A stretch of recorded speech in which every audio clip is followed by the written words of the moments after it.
Yes, yes, yes. It's another one from Raphael Dawkins Combat Radio. And today we're discussing the topic, is Andy Ruiz favorite to face Anthony Joshua at Madison Square Garden, June the 1st. So let's get into it.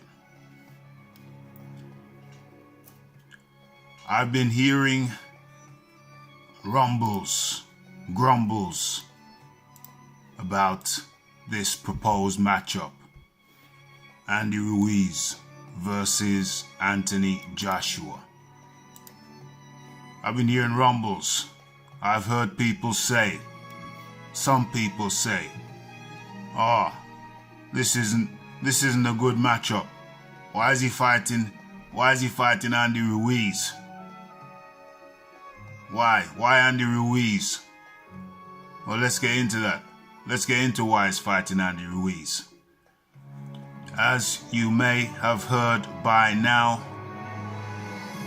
Ortiz has come out with some garbled statement about they tried to lowball me, and at the same time he said they haven't made contact. And then he goes on to say they asked us to keep quiet. Every time the management of Luis Ortiz open their mouths, they contradict themselves. Every single time. Okay, so Luis is a PBC guy. They say he's advised by Al Haymon. But in another interview, I should have brought that up, he said he will speak to the boss, Al Haymon. They refer to Al Haymon as the boss. Yeah, so let's not get it twisted. Al Haymon is not an advisor. He is the boss of PBC and the fighters under his umbrella. He is the boss of Deontay Wilder. They take their instructions from the boss. But let's not get diverted. I'll do another video on Ortiz. Okay, let's stick to Andy Ruiz. Okay, Andy Ruiz is a highly skilled boxer, despite what some of the naysayers may say, who probably never watched him fight. He took Joseph Parker in their bout to find out who would be the WBO champion when the WBO belt was vacant. They fought that fight in Parker's backyard, and Parker was given, in my opinion, a hometown decision. That fight was 50-50. Some people, myself included, say that Andy Ruiz won that fight. Andy Ruiz was the victor. Unfortunately, he did not get his hand raised. But in my eyes and many others, Andy Ruiz should have been the WBO champion in a very close fight.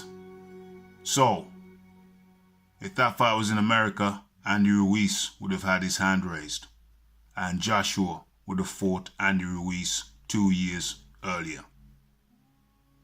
Okay, what's next? So, Andy Ruiz, let's talk about Andy Ruiz.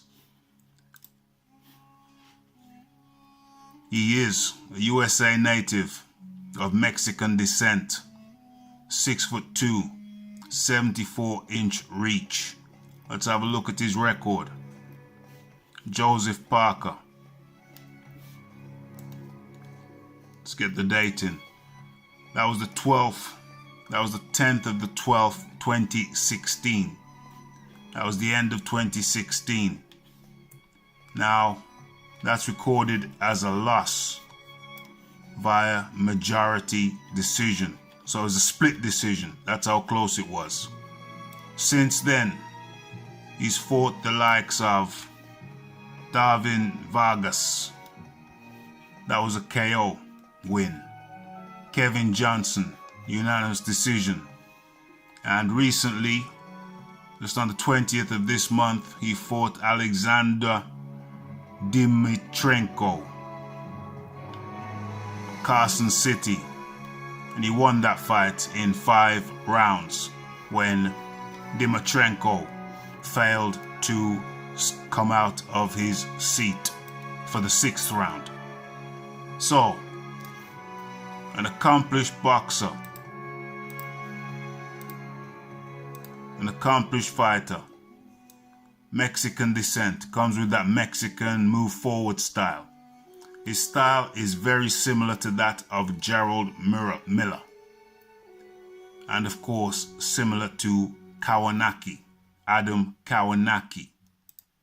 He is ranked number 12 or 11, no 12th on BoxRec, 1 spot behind Kawanaki and 1 spot behind Breezel. 1 spot behind Breezel, who is 1 spot behind Joseph Parker. And he has not been super active over the last 2 years. Had he been more active, then it's only reasonable to surmise that he would be higher in the rankings. So effectively, Anthony Joshua is fighting a guy who is in the upper echelon of the heavyweight division. A come-forward fighter, an aggressive fighter. He's one of the fastest hands in the heavyweight division and throws punches in bunches, much like Gerald Miller and his teammate Kawanaki. Kawanaki was the ideal replacement. Kawanaki declined, but Andy Ruiz stepped up. Andy Ruiz is match fit, and he's got another 6 weeks to get even fitter. To me, Andy Ruiz is the ideal replacement for Miller. He has all the tools that Gerald Miller has, but a harder punch. Punches faster. So in my mind, I cannot see any reason why he should not be awarded the position to fight Anthony Joshua on June the 1st at Madison Square Garden. Andy Ruiz is my pick to meet Anthony Joshua, Madison Square Garden. I hope he gets the slot.